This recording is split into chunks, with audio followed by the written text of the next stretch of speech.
bərbad durumda, çoxsuna əlillik verilməyib. Bəs bunlar sənin üçün döyüşmüşdü də İlham Əliyev. Bu insanlar, bunlar gedib ölkədən də çıxıb gedə bilərdilər. Gedib ölkə xaricində öz həyatlarını qura bilərdilər. Bunlar sənin üçün savaşan insanlardır da. Sən nə qədər nankorsan ki, sanki sən çörək verən adamın ayağını tapdıyırsan. Bax, belə bir misalla bunu daha aydınlaşdıra bilərik biz. Bunlar sənin üçün savaşan insanlardır, sən onları ölümə tərk eləmisən. Bax, o insanlara qazilər şans əsəri salamat qayıtdılar.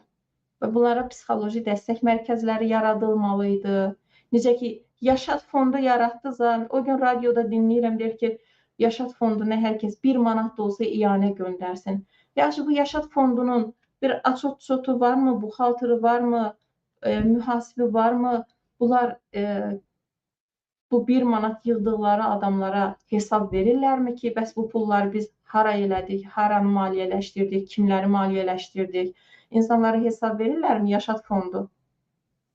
Axı, nə qədər qazi sizə müraciət edib, siz onları geri çevirmişsiniz. Dəfələrlə qazilər sizə müraciət edib ki, sağlamlığımız üçün, iynə dərmanımız üçün, ölkədə müalicəmiz yoxdur, xaricdə, Türkiyədə, ən azından Türkiyədə müalicəmizi təmin edin. Bunun üçün bizə vəsait ayırın Yaşad fonduna. Eləyiblərmi? Xeyr. Yaşad fondu nədir? Onların bilavasitə pul yığma mexanizmidir.